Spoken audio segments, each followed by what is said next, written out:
In April 1945, Eva Braun sat in the cramped rooms of Hitler's bunker and made a calculated choice.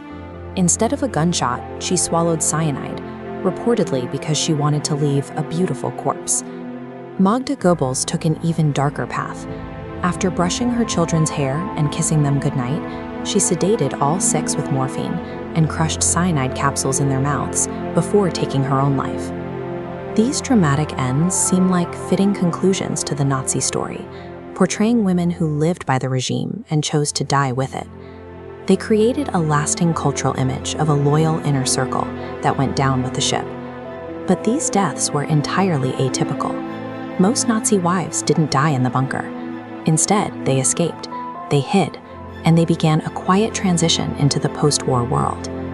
The true story of these women isn't one of fiery sacrifice, but of calculated survival and the pursuit of a life far away from the reach of justice. As Berlin fell, the Allies faced the immediate challenge of rebuilding a shattered nation and establishing courts to bring the architects of the Third Reich to justice. But a strange paradox began to emerge. While the leaders were hunted down, the women closest to history's worst criminals often walked free. In some cases, these women didn't just avoid punishment, they eventually managed to secure monthly checks from the new West German government. This failure to hold the wives accountable was more than a bureaucratic error. It exposes how the post-war system struggled to define the relationship between domestic life and political power. The Allies faced an impossible mathematical problem, processing 900,000 potential cases with only 22,000 staff members. To handle this backlog, courts developed a shortcut, a 5-tier classification system, sorting individuals from major offenders down to followers and exonerated at the bottom. Women were disproportionately dumped into these lowest tiers. The courts relied on the assumption that a housewife was a passive figure, believing proximity to power meant they were influenced by it, rather than active participants. By equating marriage with passivity, the legal system created a built-in loophole that treated the wives as beneficiaries of the regime, rather than responsible agents. This was further complicated by the fact that many post-war judges were former Nazis themselves. They championed the neutral middleman doctrine, the idea that one could work within the system without being responsible for its crimes. This doctrine led to bizarre outcomes. Emmy Goering, wife of the Luftwaffe commander, was convicted as a Nazi activist. She spent a year in a labor camp and lost 30% of her property, though she was considered the least ideologically committed. Meanwhile, Marguerite Himmler, wife of the SS leader, had documented her own virulent anti-Semitism in her wartime diaries.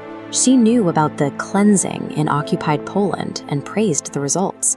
Yet she received no prison time and lost only some pension eligibility.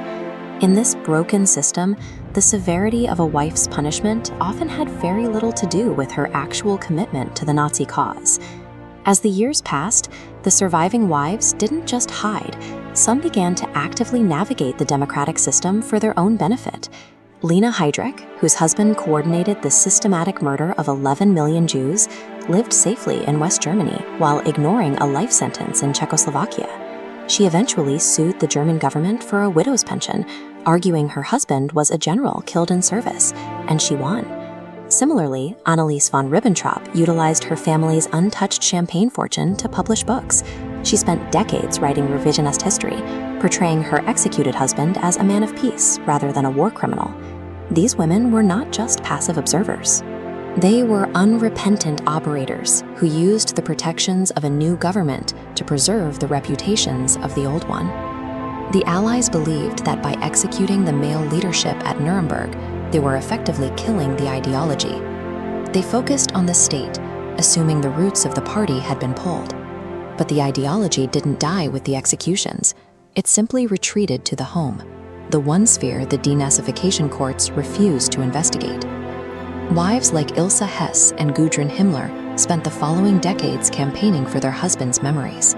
Through the Stille Hilfe network, they provided financial support and legal defense to fugitive war criminals who had escaped justice.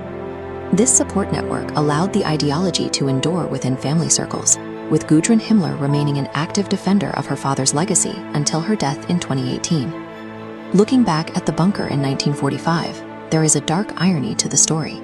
Eva Braun and Magda Goebbels may have been the only ones who faced consequences proportional to their proximity to power. For the others, survival was a success. They served a cause of industrial murder, then seamlessly returned to lives of respectability. For the wives of the Nazi elite, the true reckoning never came.